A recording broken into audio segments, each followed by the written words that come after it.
Problem 16. Just let me.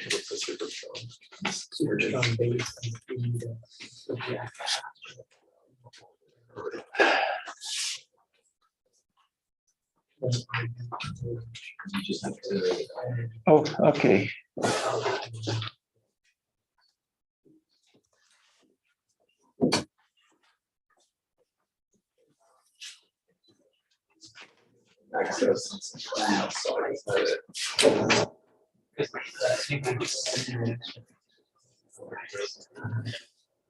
Okay, so let's start with problem number 16 from the practice test.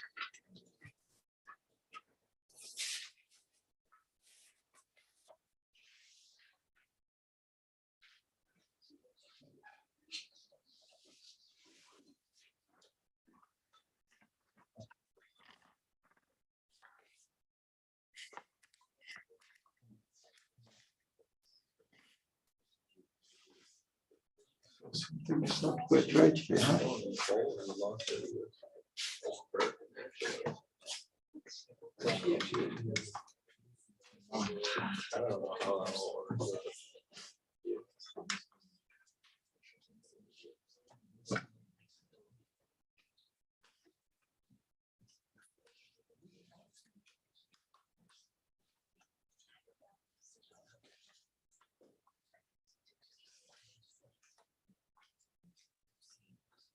Okay, so you in problem 16 is a review of.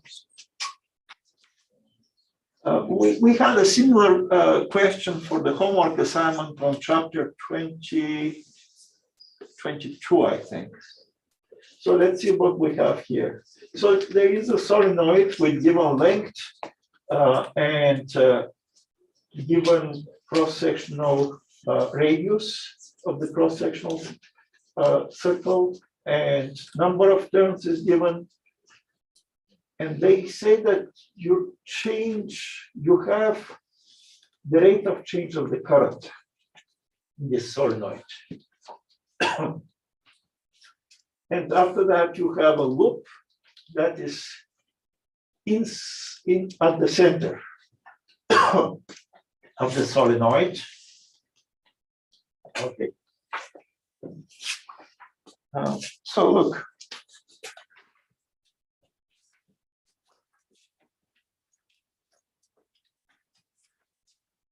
Here is the solenoid. This is the length of the solenoid, lowercase l, given number. You are also given the cross-sectional area because the radius is given.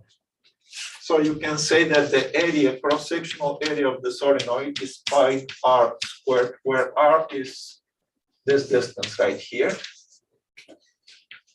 Probably this distance.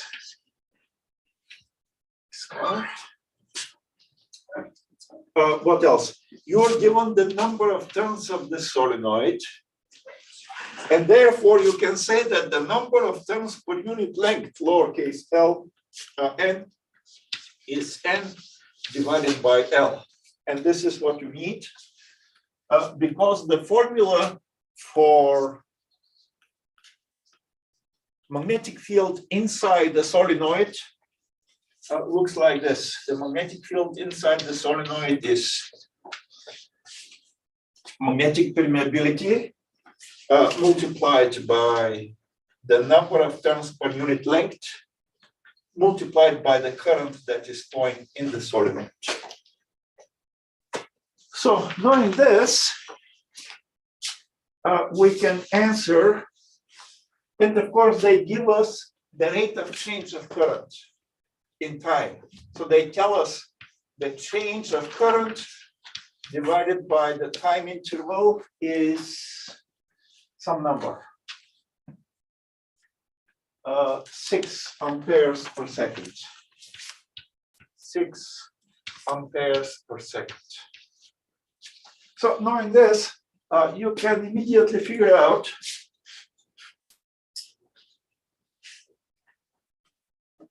hold on. So you have let's change a little bit the notations.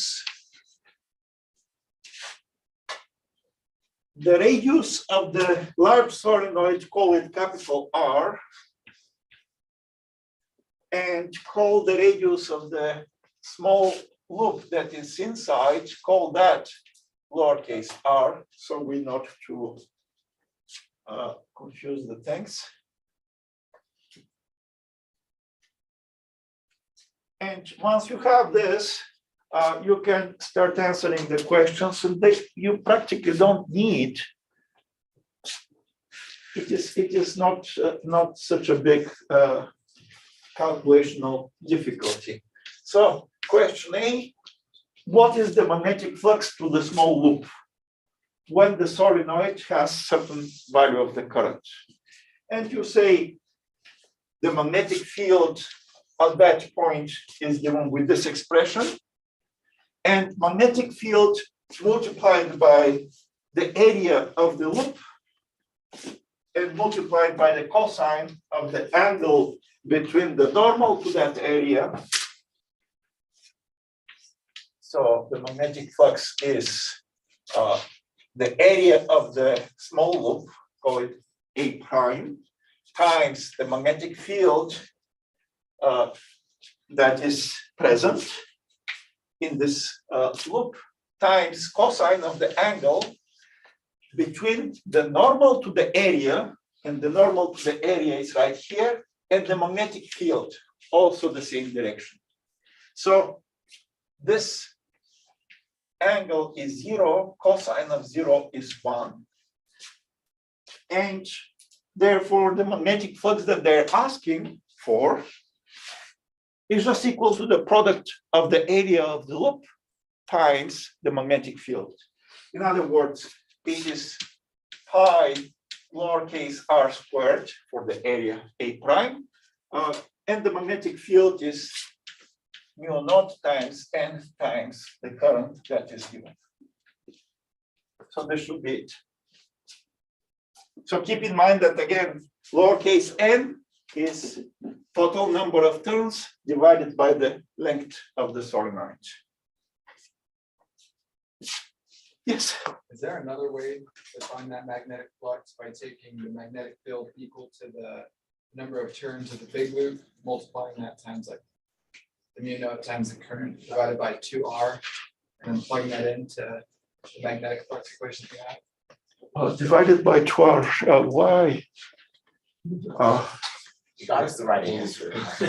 It gives the right answer. Yeah. We did 2R because I have to think if it is a coincidence or there is some deeper reason, but I don't see a deeper reason to be. Look, well, I don't know, it's just a coincidence. It's just a coincidence. The right way is this, and you see that it is pretty, it is practically just a direct application of the definition for flux. Is it because the equation they used was to find the flux through a small loop instead of the solenoid? Because I think it's asking the current through the small loop, not the solenoid. Oh, for part A, they are just asking the magnetic flux through the small loop, not anything else, right? Part A. Not anything else. So numerical answers can be obtained just by playing with numbers, you know. But it's just the definition for magnetic flux. Okay, part B, determine the mutual inductance. So you basically, in this situation, you again have to just recall the definition for mutual inductance. And the definition is like this. The magnetic flux in the secondary coil is proportional to the current in the primary coil. In this case, the current in the primary coil is the large one. The secondary coil is the single is the single loop. And the coefficient of proportionality between them is called coefficient of mutual inductance. And now just compare this result with the definition.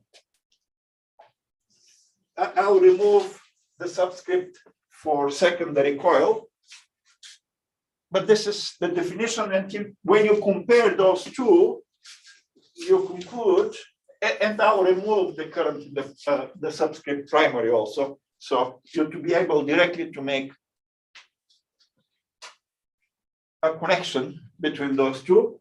So from this and from this, it follows that the coefficient of mutual inductance is equal to pi r squared times mu naught times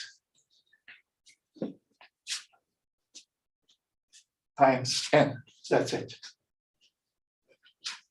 And it, well, you can plug in the numbers, and again, you should get the, well, if the answer is wrong, is correct. But this should be it. Yeah, go ahead and ask whatever question you may have. Would you? Yeah. So would you use the equation of induced EMF equals negative m times? I don't need to use it now. I just use the definition for mutual inductance. And later on, I may need to use the property that the induced EMF in the secondary coil is proportional to the coefficient of mutual inductance times the rate of change of the current in the primary. But for the moment, I don't need this. So let's see. Now is the time to object and to say why this way and why not some other way. So on the, I think I might be looking at the wrong equation, but the one that I'm looking for, we have like the number of loops in the solenoid times the flux equals. It's just the loop though. So we had something like this, but our secondary coil is a single loop. Okay, yeah, that makes sense.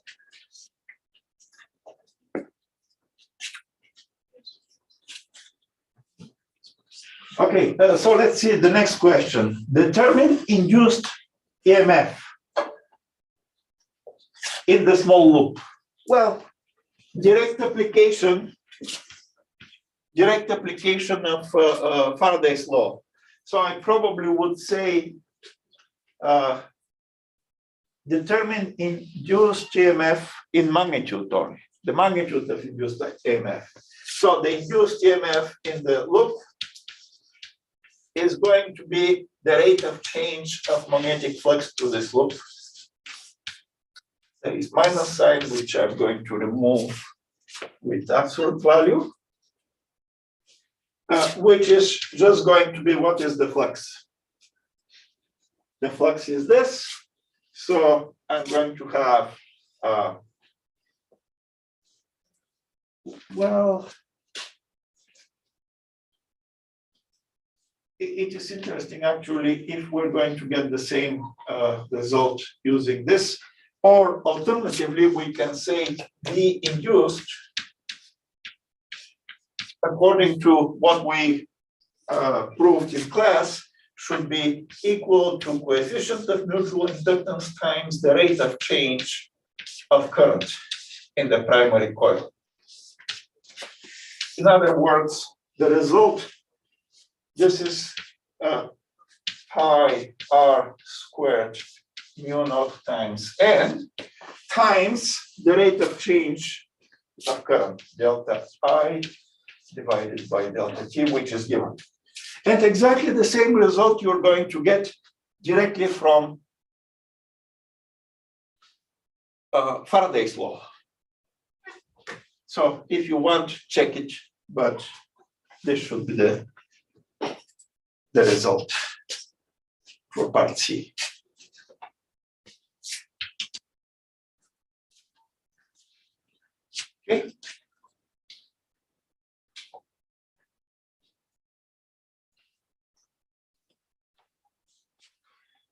Part D, determine the induced EMF if the loop is oriented so the axis is perpendicular to the axis of solenoid. Well,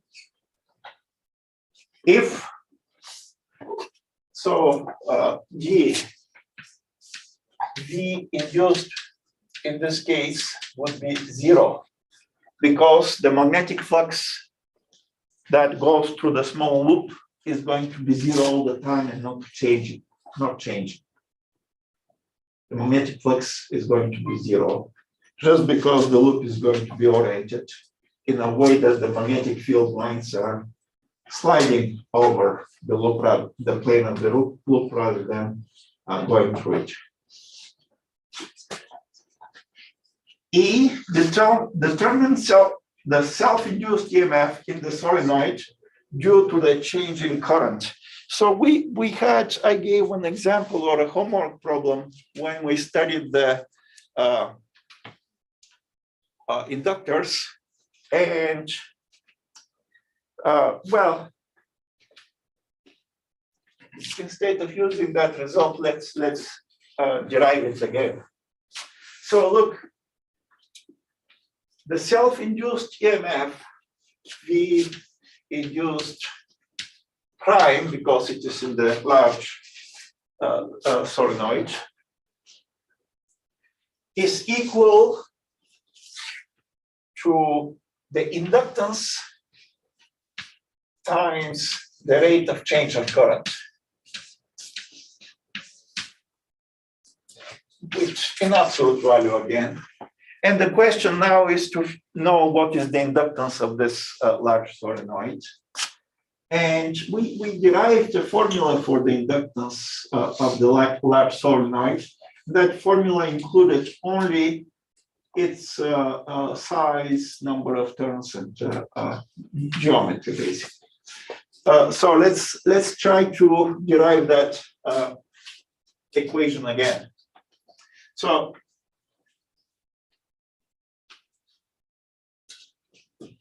the question again would be to figure out this. And we probably have to do it separately because it is probably a formula that everybody should remember. So look,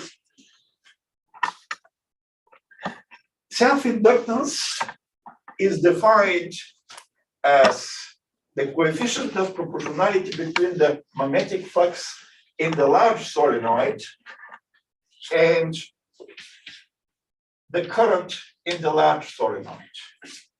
This is the definition for self-inductance. So let's put some double prime here, not to confuse it with the notations that we had before for the induced voltage and the current in the small loop. The small loop is not material anymore. Well, the magnetic flux in the large solenoid is equal to the number of turns in the large solenoid multiplied by the area A of the large solenoid cross-sectional area multiplied by the magnetic field in the large solenoid. So this is phi double prime. This is this. And now recall that the number of turns is given. The area is pi capital R squared. Capital R squared. The magnetic field inside the large solenoid is mu naught times lowercase n times current. And we're talking about the current in the large solenoid, so I double prime it. This is L times current. And the current cancels out. And you get, for the inductance of the large solenoid, you get the expression that is left. N times pi times R squared times mu naught times lowercase n. And you can rewrite it in a different way, but this is what it is. So take this expression, plug it in here, and you should get whatever is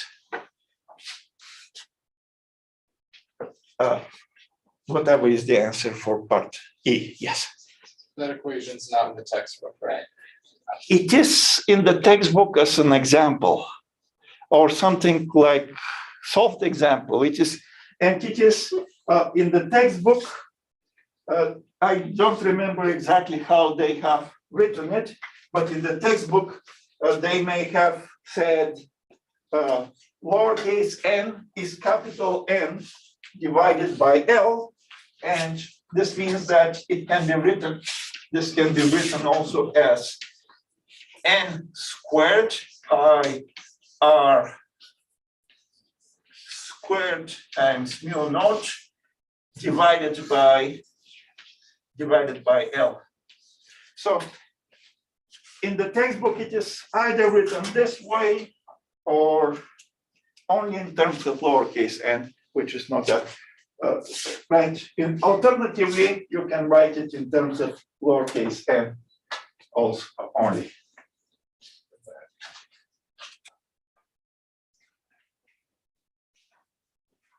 And yeah,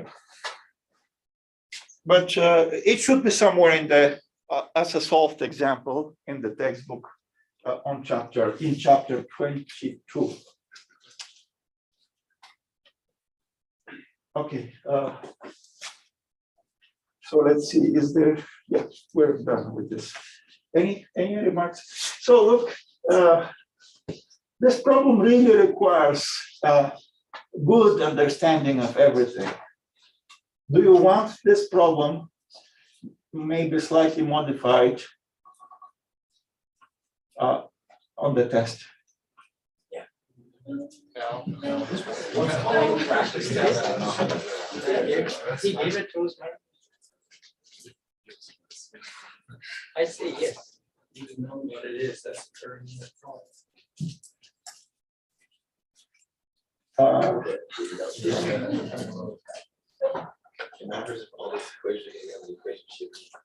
Okay, so I'll write a version of the test with this problem, and it is going to be whoever wants this problem has to tell me when I'm giving the questions. Thank you. And that person is going to get that question. Okay. Well, it's not, look, it is a review of definitions practically. It is not that difficult. But of course, you have to keep in mind the definitions to make sense of that. Okay, other questions about related with the test?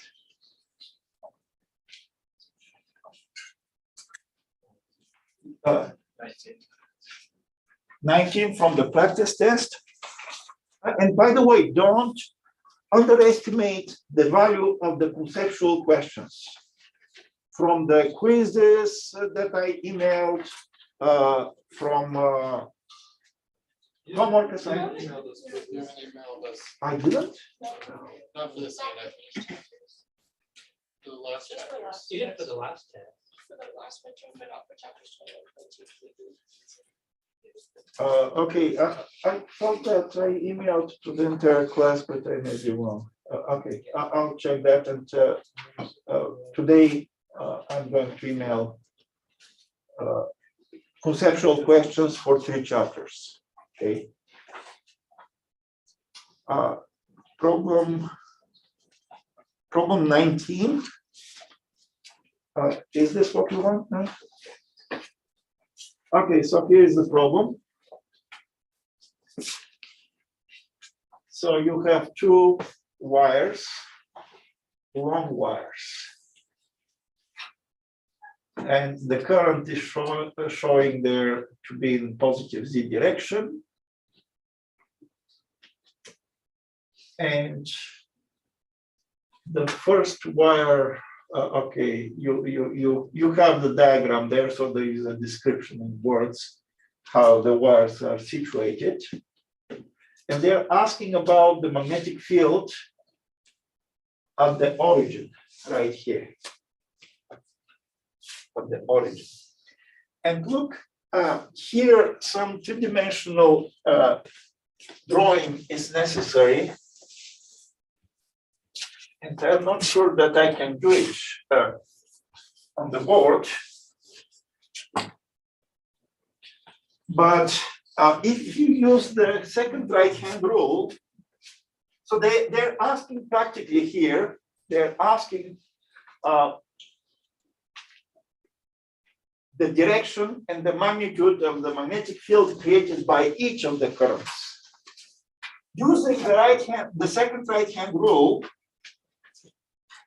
you can determine that the value that the magnetic field generated by the 50 amp current is going to be in negative y direction, using the right-hand rule, negative y direction. While the magnetic field created by the 40 amp current is going to be in this direction, which is positive x directions. So basically, you have a situation like this. Positive x direction, you have a magnetic field created by the 40 amp current. So created by current, let's say I2, and negative y direction, you have the magnetic field created by current I1. So current I, well, this is not a good notation. Let's write it like this. So this is the positive y direction, this is negative y direction, and the magnetic field created by the first current, call it I1, B1, magnetic field created by the second current, call it B2, like this. So you have to add those two as vectors. So this is the total magnetic field at the point of interest. Total magnetic field is this way. So you have the following situation. The first magnetic field has magnitude equal to mu naught times the current I1, which is 50 amps, divided by 2 pi, and the distance is 5 meters, distance R1. So you have current I1 is 50 amps, the distance R1 is 5 meters, and the magnetic field created at the origin has this magnitude, and it is directed in negative y direction in their diagram. So here is that magnetic field. In a similar manner, the current I2 is 40 amperes. The distance R2 between the current I2 and the origin is 4 meters. And therefore, the magnetic field B2 is mu naught times I2 divided by 2 pi R2. And again, looking at the diagram, hold on, my directions are not negative y. This is x direction right here, that is not shown. Let's show it, positive x direction. Okay, so that's it. So you have the value of B1, you have the value of B2, this length. What is the hypotenuse? And you say the hypotenuse B is B1 squared plus B2 squared under the square root, where B1 and B2 are those expressions. And this should give the answer. Okay.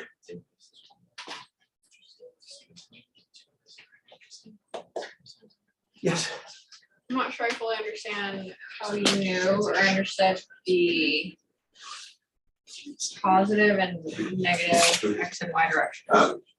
Well, let's see what is the direction of the magnetic field created by 50 amp current at the spot of interest. This is where they're asking. And look, the right hand, the second right hand rule says, this is the current, the magnetic field are rings, circles. And at this point, this is going to be the radius. At this point, well, the tangent to the circle is going to be perpendicular to the radius. This is the radius. So it is geometry that is difficult to draw, but you have to imagine it somehow. In other words, here are the magnetic field lines created by this current, and the magnetic field itself is tangent to that circle, so it has to be this way. There is no other option. Yes. I got that the magnetic field created by each wire is, it's 1 times 10 to the negative 6. Is that what you got? I don't know what is the answer. So the answer doesn't come up right, or what? No, I got that answer. I got half of that answer. I really, we can check after class, because I don't have a calculator. I cannot do that. Well, this is a little bit too easy for the test, right? Why is it on the practice test? For practice. This is why it is.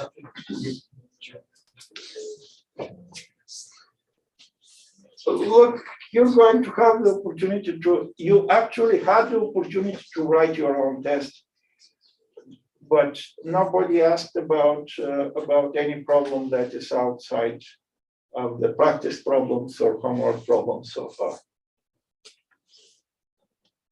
So I guess people are way too busy to write their own test. They rely on me to write the test. Oh, I see. So Julie, is the geometry here kind of here? So then why would I Well, it is pointing this way, and this way in this diagram is negative y direction. And in a similar manner, the magnetic field created by the 40 amp current at this spot is going to be tangent to this circle, which is positive x. Okay, I got the right answer. What matters actually is that the two magnetic fields are perpendicular. This is what matters. The way they have drawn this diagram.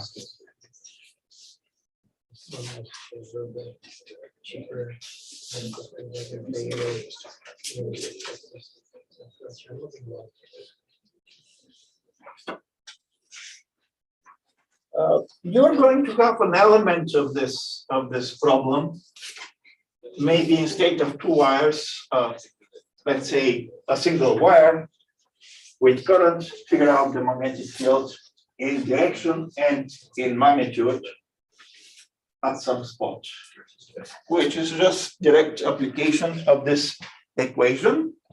But for the direction, you have to use the second right-hand rule. So in a sense, this problem is going to be definitely there. Half of it, or less than half of it.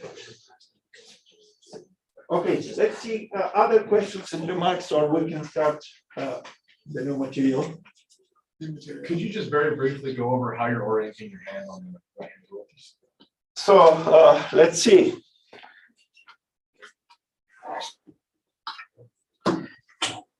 Here is a long piece of wire with current in it.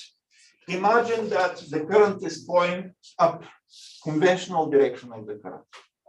So you orient the thumb of your right hand in direction of the current, and the magnetic field lines are rings. around this current. The magnetic field itself is tangent to those magnetic field lines, tangent to those rings. So notice that in this situation, the magnetic field on this side is in my direction, while the magnetic field on this side is in direction to you. So the way you're picking where that line is tangent to is based on where that circle meets the Z axis? Is that what you're? So you That's have, how you're deciding. okay, so here is the current, the wire with current. Let's say that the current is flowing in this direction, out of the board. The current out of the board, the magnetic field lines are going to be circles like this, with this orientation. With this orientation. And the magnetic field, let's say here, is going to be a tangent, right? The orientation of those circles is this. Is at this point, the magnetic field is going to be this tangent. At this point, the magnetic field is going to be this tangent, right? So this, again, you have to review the conceptual questions from all sources. Okay, other questions? Number 7 is conceptual. Can you kind of walk us through that? From the practice test? Yeah. It's not one too small. So problem number 7.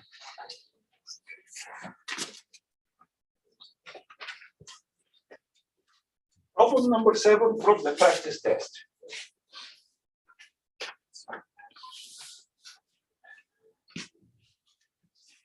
So look, you actually don't even need to draw anything.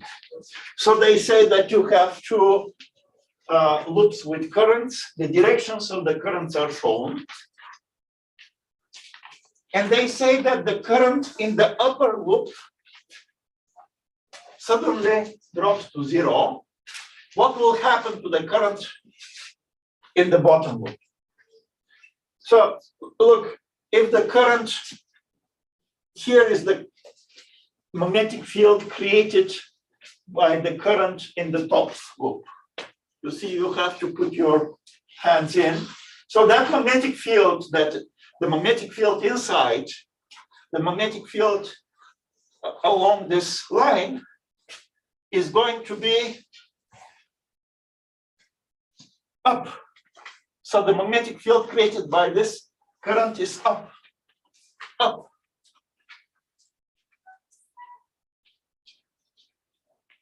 When you, that magnetic field is also going to go through the area of the second loop. Still magnetic field up, which means magnetic flux created by the top loop in the second loop is up. You stop the current and this magnetic flux starts dropping. Lenz's rule says that you have to induce voltage to drive current that has magnetic field that is trying to reduce the change. So the change, so you have the flux this way and it starts disappearing. You induce additional current to fight this disappearing upward flux. And therefore, the current, the additional current that you induce is going to be again counterclockwise in direction to the same direction as this one. So what you're going to see is that this current is start flowing up, increasing, trying to compensate for the loss of flux due to the end of the current in the top. And then it will eventually return to its initial. Oh yes, so this is going to continue only during the change, only during the time when you reduce the current from whatever it was here to 0. Only during this time interval, you're going to see the jump of the value of the current in the bottom loop. So if it were the other way around, if the bottom one was. Is Well, current, let's see. So the bottom is creating magnetic field up again. You lose it. And you have to induce additional current here to compensate for the loss of upward flux in the top. So they didn't have equal currents, and so like one was going this way, the other one was going that way, would it be the opposite situation? So, well, if they were in opposite directions, the induced current is still going to be the same, right? But if this were going this way, the induced current in opposite direction, this means that the magnitude of this clockwise is going to drop in order to, because the induced current is this way, the original current is this way, so they're in opposite direction. The induced current is smaller, so the clockwise current is going to get smaller because of the induced current is subtracting from it.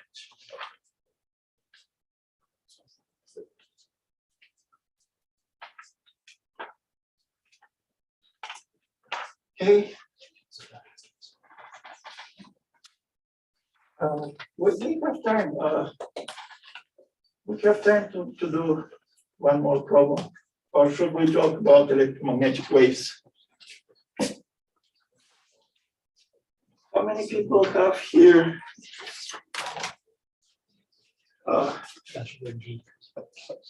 Okay, almost everybody has a screen in front of it. Can you give something?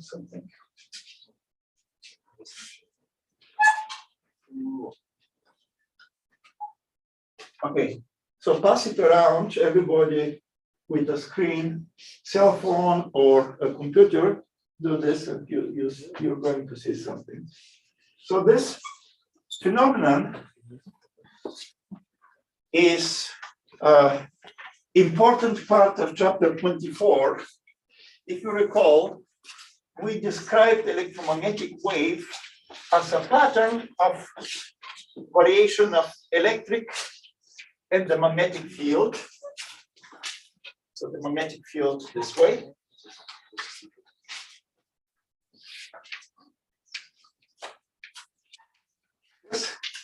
So this is magnetic field vector.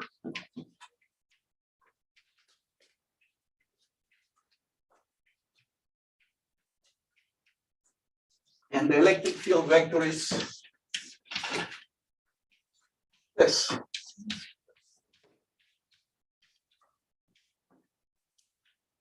This. So electric field and magnetic field. So if you look at this pattern, there is a preferred orientation in space generated by this electromagnetic wave. The electric field oscillates only on the plane of the board in this case. The magnetic field only oscillates on the plane perpendicular to the board. So this type of electromagnetic wave we call polarized electromagnetic wave. And usually we select the plane of oscillations of the electric field. We call that plane of polarization or direction of polarization. So ordinary light sources are not polarized. So ordinary light sources, the electromagnetic wave is this, polarized this way for fraction of a second, and after that it is polarized in completely different direction the next moment of time. However, your computer and all LCD screens work with polarized light. And this is why when you look through this polarization filter, you see that, well, when the axis in which this filter allows the light to go through the polarization axis is aligned with the polarization axis of the light from your screen, you have easy transmission of the light, and you have bright picture. When you return it, and the axis of transmission of this filter is perpendicular to the axis of polarization of the light, you don't see anything. So polarization is important phenomenon, and on next week we're going to write a formula about the intensity of the light when it goes through polarizers like you have today. Okay, so we're out of time. You don't have more questions, or you may have more questions. In any case, the regular class time is over. If you have questions, you're welcome to stay and ask those questions.